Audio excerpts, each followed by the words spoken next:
what the statistic looks like now. It's probably increased since I looked at it. But back during the last presidential election, I saw that roughly 40 to 45% of Americans considered themselves an independent. So first thing that means is they're not allowed to participate in the primaries. So in a lot of states. Yeah, that is part of our problem. We identify the problem with the party system, but we're not allowed a voice on Democrat or Republican candidates, and we're forced to elect one of them. So now that there's this growing number of people who are tired of the party system, who want to think more for themselves, it's almost like choosing to think for yourself is a punishment. Right. And that's not okay, because primaries are essential. I mean, we're down to, it's going to be Trump or Biden. These are the choices that we as independents have to pick from, and we did not get a say in that. They forced us down to this. Yeah. Just like with Trump and Hillary, I did not want to vote for either one of them. I was forced to sit here in this awkward position where the person I wanted to vote for couldn't even be on the ballot. Question I have to ask. If nobody in the United States voted for any party member at all, what would the party have to do, and how would that react and resonate with the United States? If everybody in the United States just decided not to vote. Oh wow, We're pretty close to that already. We're going there. 30-ish, 35, 38%, something like that, of the American population voted in the last presidential election.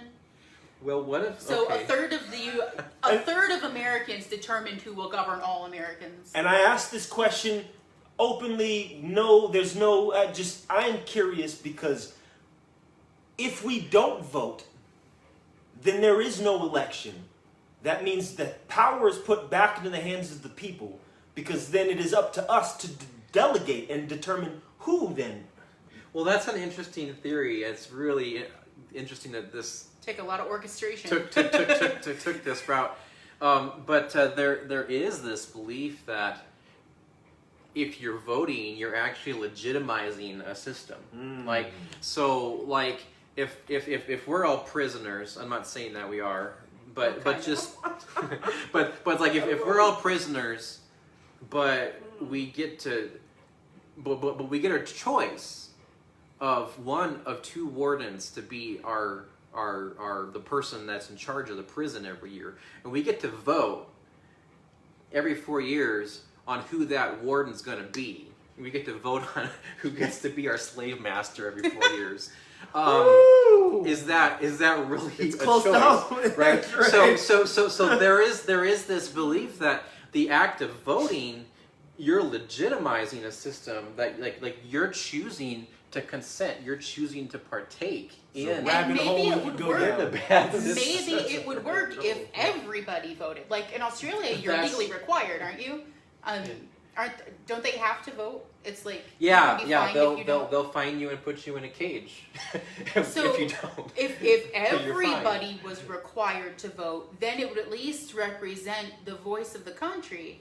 But you would also have to include the ability of independents to vote in either primary. Yeah. But then that imposes the force, not free will or freedom concept. And it's interesting. I was thinking about this. I was like, why? So you went to 100% requirement voting. Well, I'm just saying it has to be all or none. It has to be all or none. Yeah, this middle ground that we're sitting in of 30-some% voting is still allowing the system to exist without fixing it. Right, but that's like we were saying, that is a reflection of the circumstances we're in. Most of the population looks at the voting and the show as a facade now more than ever, because it doesn't represent or reflect most of the American population anyway. And because we have such delineation between the two parties, that it's like, if I'm not, even if my family, I mean, we have family members who are butting heads over party, not butting heads over who was at Thanksgiving dinner last, or the things families should be, or even butting heads over actual ideas. Right, you right. know? Where instead we are combating each other based off of ideology of party members not coming together and having the conversations like these, where let's talk about why it is we have this difference. Let's talk about why we're frustrated with the system, and let's think of ways of reevaluating that system to do this. Because obviously, saying that kind of statement, insane. Right. People are like, oh, you just said stop, nobody vote. But it's like, what else are you going to do if not vote? And if voting hasn't shown you anything, and if it hasn't produced the things that we're wanting, Who was it that said? Who was it that said that if voting actually worked, it would be illegal? I'm not sure who said that. that's Well, brilliant. I mean, when you've got things like the Electoral College and gerrymandering districts for people to get, it starts to feel like it doesn't matter, and it hurts. It hurts to feel that way. But at the same time, when we're looking at ways to fix it, okay, so I was back in the last election. I supported Bernie. I don't know if I still feel the same way now. I love his heart for people. I don't know if I always agree with his method in accomplishing it. That's what I'll say. But back at that time, I was very enthusiastic for him. And I was thinking to myself, why couldn't he run as an independent? Why couldn't we have a third validated party to be in the system? But then I realized that would only require 34% of the vote to win. Because if you have Democrat, Republican, and Independent as the three people to choose from at the last election, then it would only take 34% to win. And it could still be heavily divided. So the majority wouldn't be represented by any selection. So you can't. Two party is how that has, so that's why we have two parties. That's why a third one isn't allowed on the ballot. But at the same time, if we went to popular vote, where it's just everybody pick one, that also has its own drawbacks. Like, how we fix this is so complicated. There isn't a really simple answer that I could find. Well, there is a simpler answer, and that is, instead of having so much power in Washington, having it be divested, into not the having states. one location of power, but having every or more power to the states. United States? What? Well, and if you think about it, the United States, it was a plural. These United States of America. Oh wow, yeah. Well, that's why we latch onto the word America and not United States anymore, right? Right. You're an American. You're not a United States. But that would be one way for people in California to get along with people in South Dakota, for example, if the taxes that South Dakotans were paying weren't being forced to do things that Californians wanted, and vice versa, that would actually make it easier for making states more like countries in Europe. Right, absolutely, and then we'd be able to get along with each other better. And then have a European Union. Well, I also feel like I know, I kind of feel like that's where you're going with we that. would have a lot less concern about where our funds go when we do pay our taxes. I feel like we would have a lot more. We would be backing our tax money much better than we have been lately. Where these days we and nobody knows. I don't know if you got a receipt. I didn't get a receipt for my taxes. I haven't ever had a receipt of where my tax money goes. So I literally do not know where my money is being allotted. That's another really big issue. Thomas Jefferson, Sadie makes a comment that she has a super Republican family, and then she has trouble having conversations with them. I imagine that's difficult. That. Yeah, it is. Thomas Jefferson actually said to compel a man to furnish with funds that which he believes is morally reprehensible is the very definition of tyranny, right? And so we have a society where the federal government actually uses our money. So I'm not making a statement about whether abortion is a moral thing or not with this particular statement, but there's a lot of people in the world that think that abortion is murder. They think that it's killing babies, unborn babies, but killing babies nevertheless. So to force those people at gunpoint, because that's what government law is, that's what taxes are, to pay for that which they believe is murder, is wrong. And there's a lot of things that the government does. Liberals believe that war is wrong. They believe that war is murder. They believe that We shouldn't be bombing people in other countries.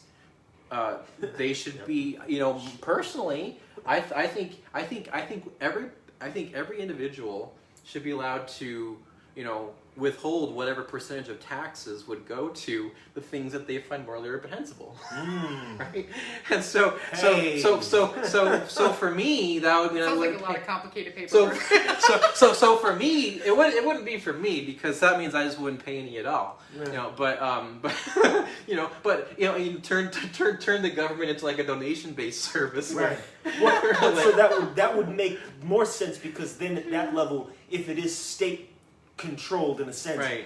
that means that all the money that gets pulled in from taxes is going directly to the development of that city, which Right. means the city, the state, whichever it is. So I grew up. I grew up in Las Vegas, Nevada, Right. and there were a lot of roads that for years were Right. never fixed, like ever. And yet you go to the nicer side of town, and these guys get that road fixed on a regular basis, and you're like, well, okay.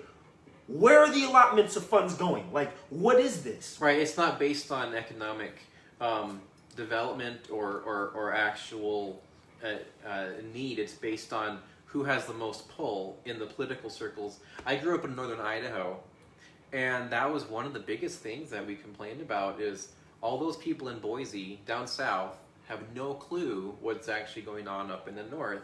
And you actually saw that, like, all of the funds that went to fix roads, you never saw them up north. And so the roads in the northern part of the state were full of potholes, and the local communities and counties had to deal with those.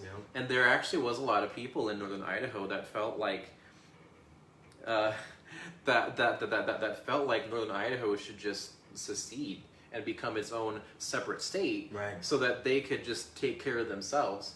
And that's a big part of autonomy.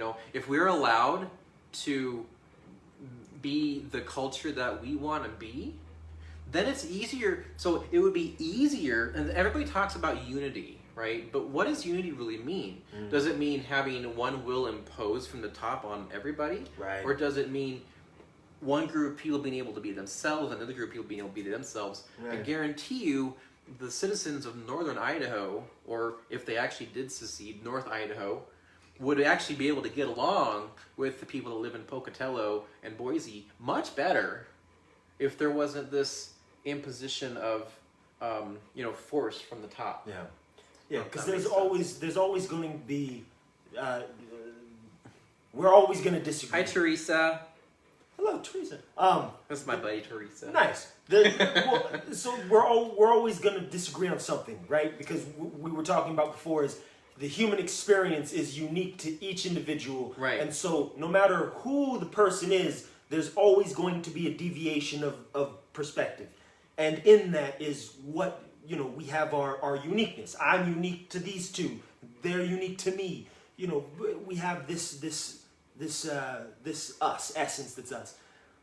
But why is it that we Right. can't find that is our common ground? Right. Like I just thought of this. Like, if the three of us were forced to live in the same house all the time, and forced to do the same thing all the time, Yeah. and forced to think the same way all the time, No! we would not get along. Oh, there would be instant Right? turmoil. The reason that we're able to be good friends is I because jumped we out of live, window. right? The reason we're able to be good friends is because we live in different places. Yes. And we're allowed to do our own thing. Yes.